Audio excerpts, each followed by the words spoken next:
Acharya ji Pranam. On listening to Lao Tzu saying, within quotes, by his non-action the sage governs all. Raman Maharishi remarked, non-action is unceasing activity.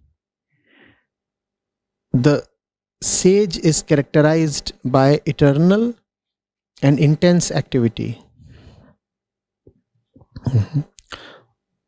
Then comes the question, what is the importance and meaning of hard work in spirituality? With age, I find myself not only lacking in motivation, but also the capacity to work hard or indulge in any intense activity.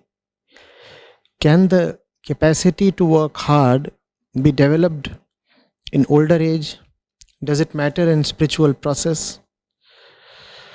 Oh no. What is being said and what sense you are making of it? Nobody is asking you to work hard. Please appreciate what is being said. Lao Tzu is saying, by his non-action, the sage governs all. The Maharishi elucidates it by saying non-action is unceasing activity. The sage is characterized by eternal and intense activity.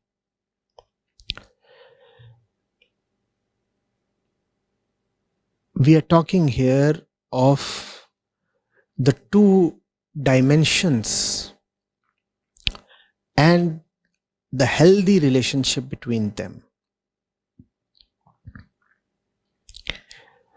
There is the dimension of the center, the heart, the true self, the truth or Atma.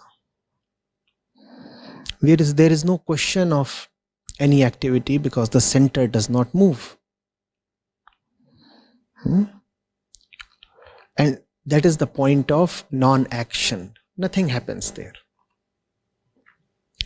Atma is akarta, non-doer. Then, by virtue of the Atma or the truth or the non-doer, there is the total expanse of Prakriti in which motion, activity are constantly happening, because the expanse by the definition is time and space. You cannot have space without activity. Please consider what I am saying. You cannot have time without activity. You cannot have space without time. And you cannot have time without space. Both of these imply change. Both of these imply existence. And change is action. Time is action. Space is action. Existence is action. Change is action.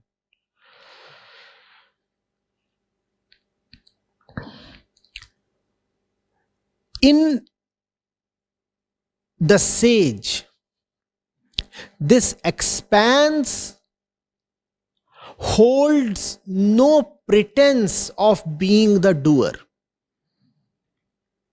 The expanse does without feeling as the doer.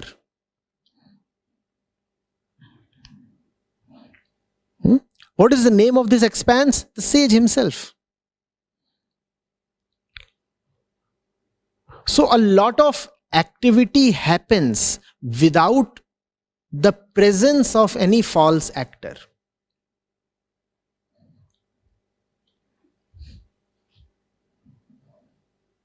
Why does this activity happen at all?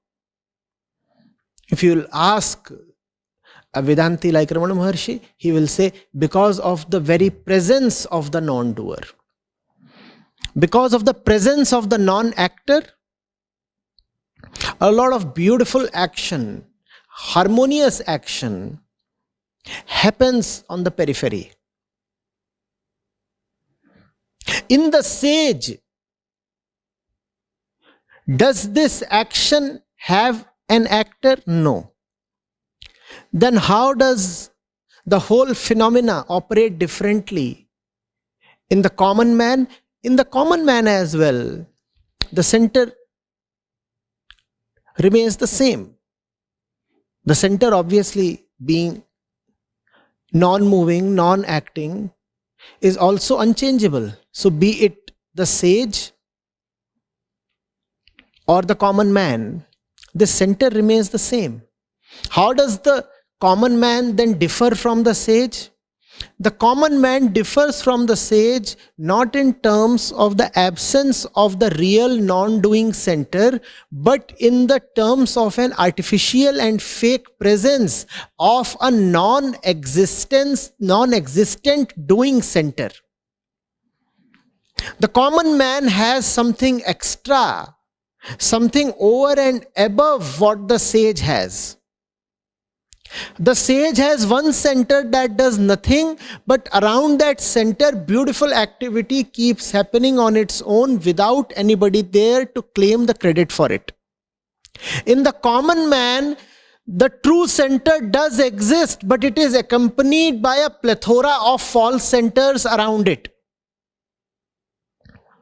And all these false centers are over-eager to present themselves as the doer, the actor, claim credit for what they are doing, supposedly, and therefore certify themselves to be the recipients of the action of doing. After all, how can you present yourself as eligible to consume the fruits of action if first of all you do not present yourself as the actor of the action? So the greed, the desire, the lust to consume the result necessitates that firstly one takes the credit for the action.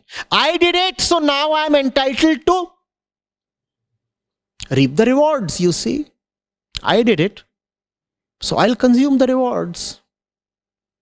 Hey, it's my right. It's my right. I did it. That's how the common man differs from the sage. In the sage, there exists nobody to do, because there exists nobody with the desire to consume the reward. But in the sage, a lot of action keeps happening. We'll come to that. What is now the quality of the action in the common man and the sage? In the sage, all action is by the virtue of the non-doing center. Remember, the non-doing center does not act, but by its presence, due to its blessings, by its very being, a lot of harmonious action, healthy action happens on its own. It does not intend to do.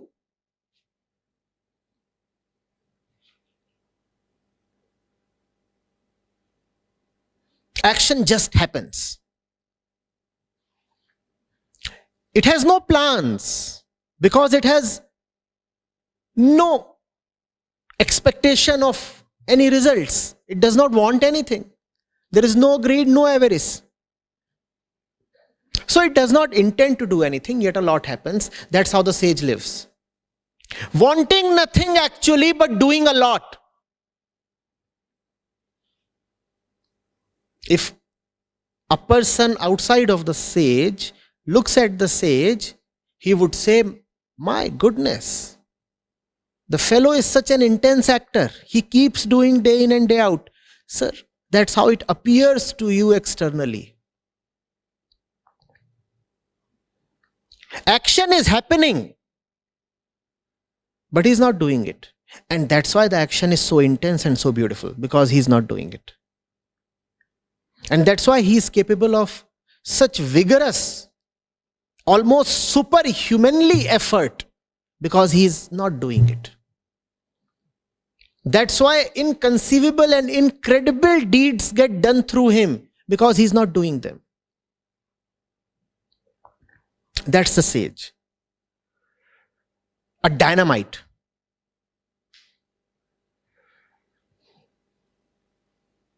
With nothing but peace at its core.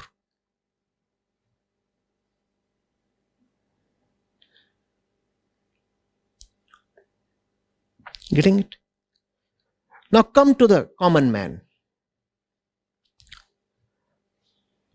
He has over and above the true center a lot of false centers. Many of them. What are each of them? Or each of these centers up to? What do each of them want? They want their will to be done. So they are all fighting against each other. Always in conflict. Hence there is no harmony in the actions of the common man. He is not one. He is many.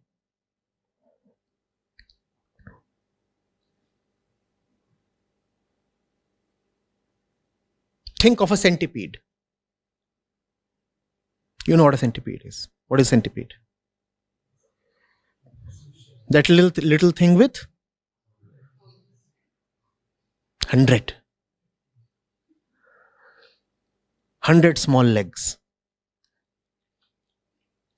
Each of these legs decides to be an actor. And each of them wants to go in its own direction. Space offers an infinite number of directions, doesn't it? Each of them wants to go in some direction. That's your common man. Sometimes some of them strike alliances with each other. So 244 of them have come together to form one unit for a while. And then they can dominate these 244. And the entire centipede can be dragged towards one particular direction. But not before long, another group of 347 forms a coalition. And now there is civil war. And now the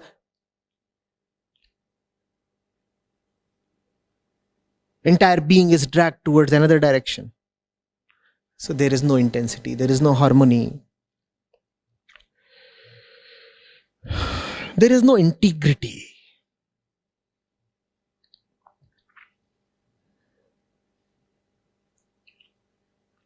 It is not possible for the ego to be one.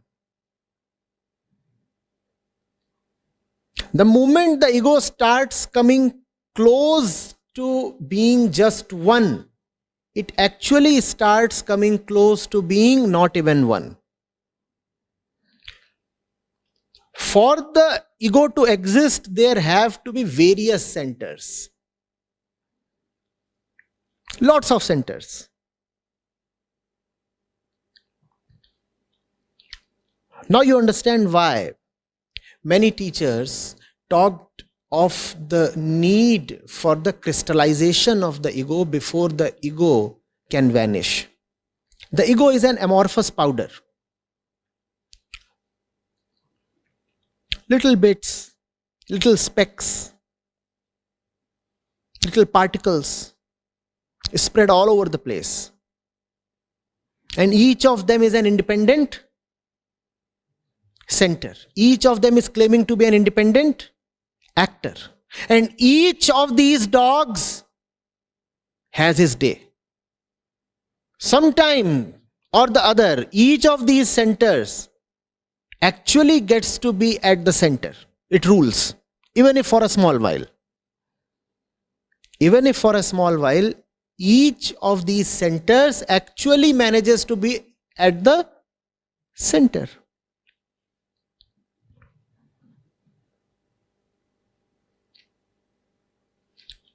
Are you getting it? That's how the ego operates in a powdered form. And then there is the crystallized ego, in which all of these come together and form a lump, a solidified crystallized lump. That is called oneness.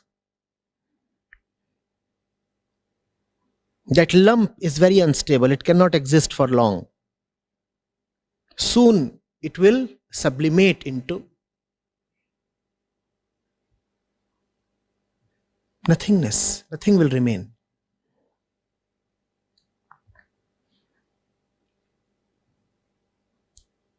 The fewer are the centers, the more harmonious and more intense is the action of the human being. And when there is no center at all, then the intensity and the harmony and the effectiveness and the zeal and the energy knows really no limits. If you find that you remain energyless or divided or incapable of coherent action, then know one thing about yourself. You are a powder. You are not crystallized. You are spread all over the place. A little bit here and a little bit there. Therefore, somebody can just blow you away.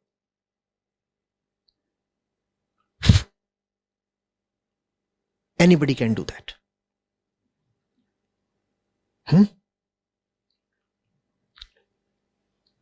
The greatest rock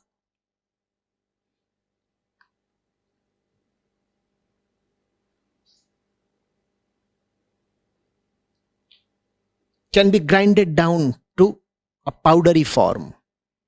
And then what is the worth it holds?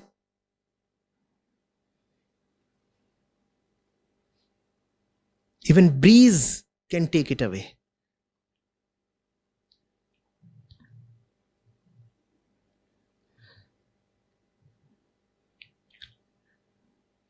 Are you getting it?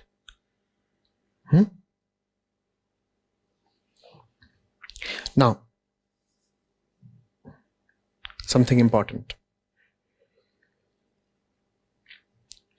In animals as well,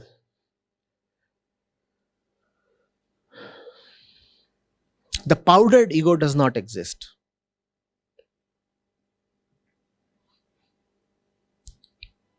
But they have a very strong alternate center. They have just one alternate center, but it is very strong. Very strong and not reducible or malleable at all. It is the center of Prakriti. So the entire life of the animal is spent around the Prakritic center. He remains totally oblivious to the real center. He knows nothing of it.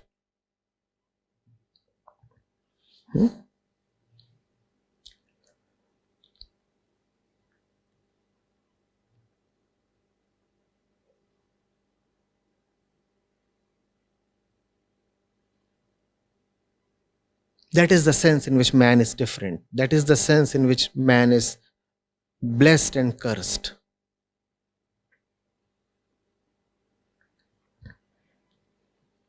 The animal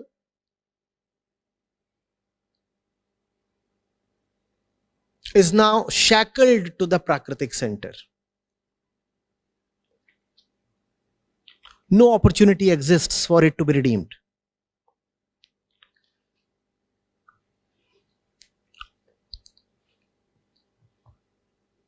Man can move in either direction.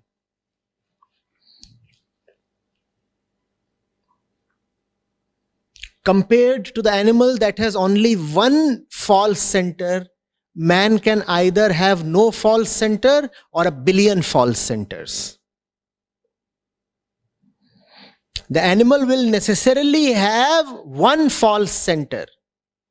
The name of that false center is Prakriti. Man can either have no false center or man can have innumerable false centers.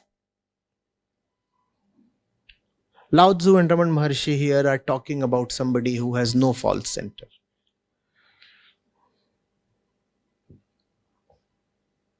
Getting it?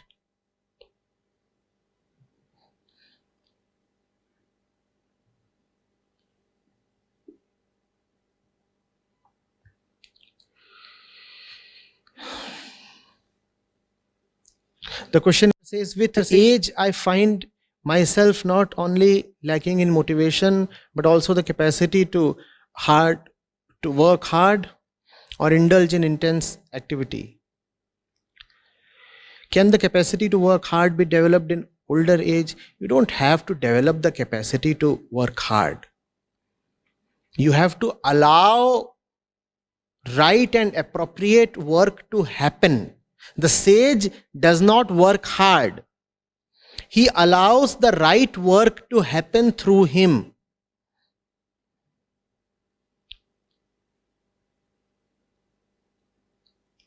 Maharishi says, intense, unceasing activity.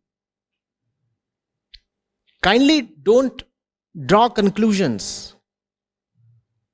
Kindly don't imagine that the Maharishi or Lao Tzu are talking about hard work. They are not talking in terms of the number of calories burnt. They are talking in terms of intensity. Intensity in work is a description of the extent to which your work is emanating from an intensely deep place within you. That is what is meant by intensity of work. I repeat, intensity of work does not refer to the number of calories burnt. Intensity of work refers to the depth of the point, the intensity of the point from where the work is arising.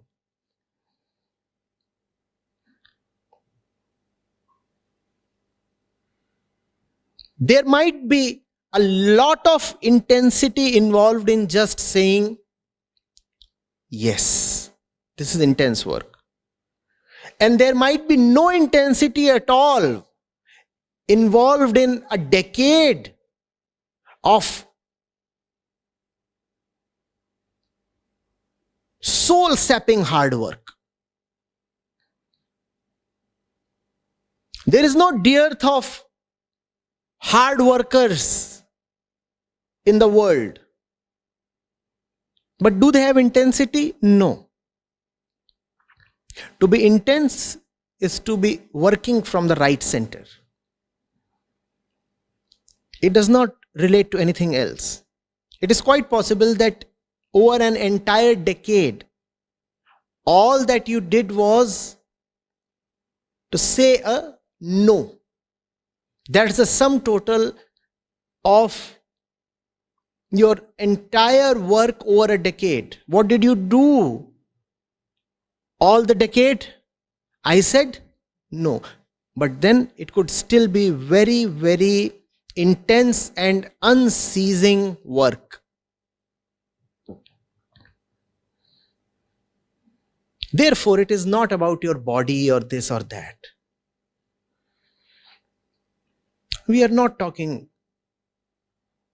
the gym here. Nor are we talking about breaking stones or running a marathon. We are talking life. In life, it is not the number of calories that you have burnt that matters so much. Rather, it is the purpose for which you are burning those calories. And remember, the purpose of work is exactly the same as the center of the work. That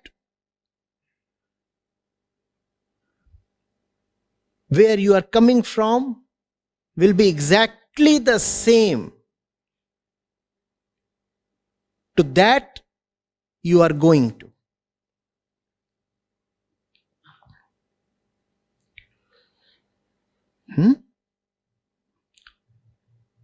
So, neither Lao Tzu nor Raman Maharishi are encouraging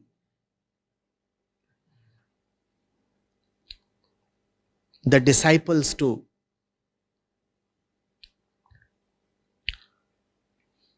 run around and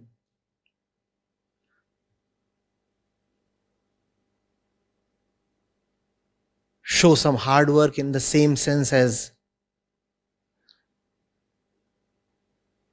military people do or sports person do. They are talking about right work. And right work is very hard to do. Therefore, right work is the real hard work. And there is a lot of hard work that is not right work, but it is chosen simply because it is easy. Therefore, that hard work is not hard work, but cheaply easy work. Compromised work. Never honor somebody purely on the basis of the number of hours of work they have put in, or the calories they have burnt, or the number of units they have manufactured, or the amounts they have earned. That's not the real or spiritual way of looking at things. If you really have to assess somebody's work, assess the work by its center. Where is the work coming from?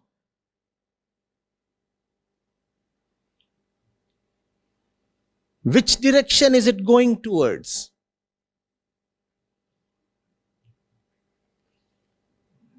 We very well know that it is far easier, often far easier,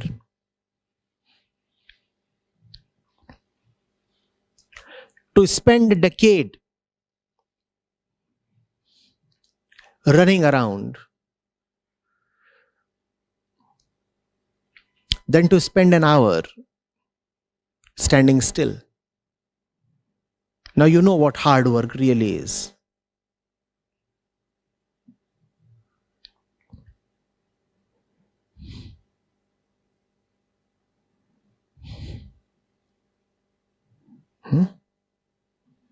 I'm not favoring standing still over running around. I'm just trying to correct your notions, your perceptions. I'm not offering you an alternate perception.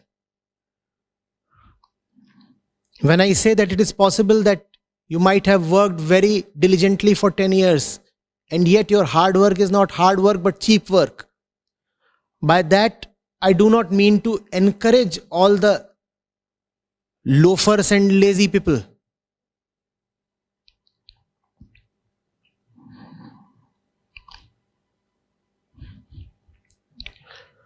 Right work could mean anything. Sometimes it could mean standing still. Sometimes it could mean a lot of physical activity.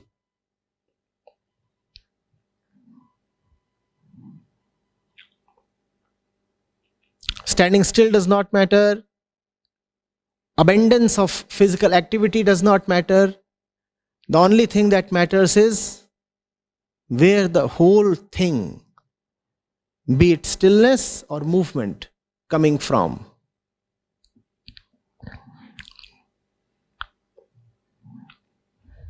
Getting it? You have talked about your physical capacity and age.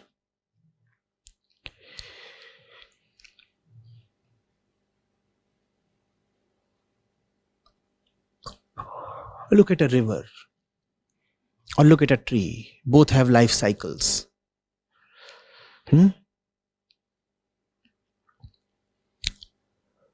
Once the tree was tender and young, there was a particular way it responded to the wind.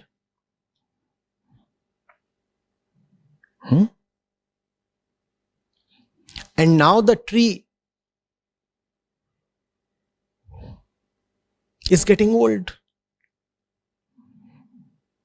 Now there is another way it responds to the wind. Both are beautiful. You don't have to emulate somebody else. You just have to avoid resisting the wind. Please get the difference. The older tree does not have to say that I must still be supple and flexible and dancing like the younger tree. It cannot do that. It's now physically incapable of doing that. It's grown old. There is a lot of bark. It's not as tender and as flexible anymore. If it tries to bend too much and dance around, probably it will break. But it can still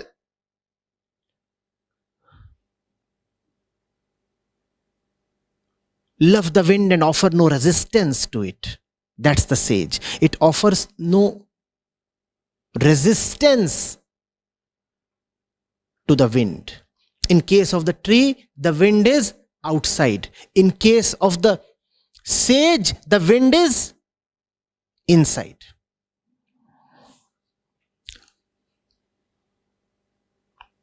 The situation of the sage is one of non-resistance. Now, I do not resist the wind, but that does not mean that I will deliberately and forcibly dance to the wind. Let the wind do what it can. Who am I? I am nobody. I don't have a center. So I leave it to the wind. Let the wind decide what it wants to do with me. If I decide not to dance to the wind, that's doership. And if I decide to forcibly dance to the wind, that too is doership. So there was a time when I could dance a lot to the wind. I was not the doer, the wind was the doer. Now I cannot dance so much to the wind. Even now I am not the doer. The wind is the doer. One day the wind will probably uproot me. I am getting old. Even in that moment, I will not be the doer. The wind will be the doer. Such is the condition of the sage. When the body of the sage is young, the body of the sage dances to the inner center in one way. When the body is older, it dances in another way. The sage does not bother. The body is not his. Why must he bother? Why must he push the body to display an exaggerated dance? No.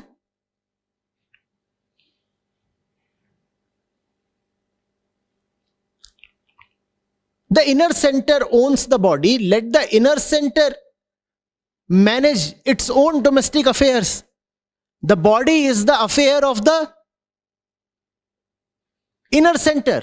Who is the sage to intervene? The sage says, I am nobody. The body belongs to you. If you can make the body do this much, proceed. If you can make the body do this much, proceed. I would neither resist nor cooperate.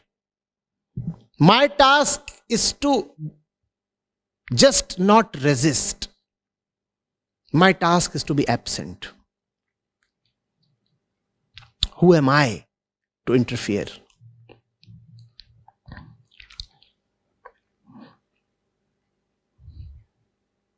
You decide. Thy will be done.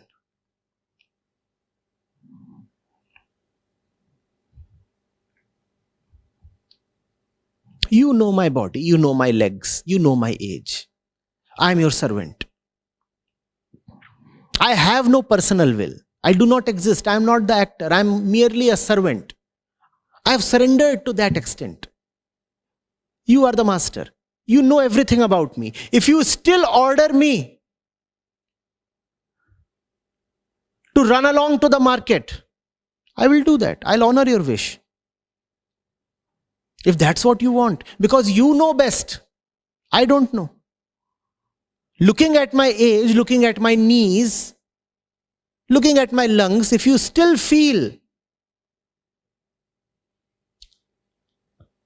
that I need to run to the market, I'll honor your wish. I'll not ask a question. I'll not even express happiness.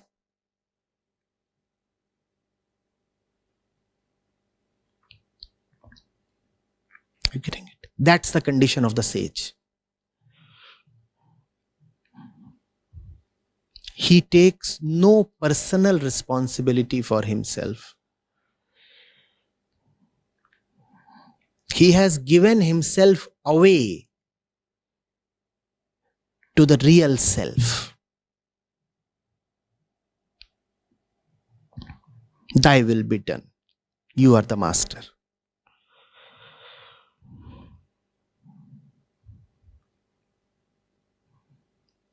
Unconditional obedience, total surrender.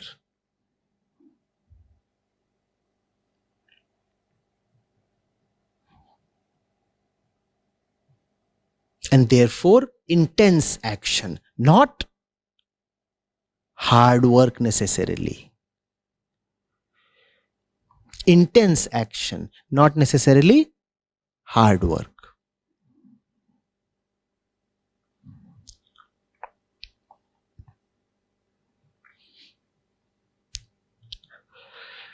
Is that clear?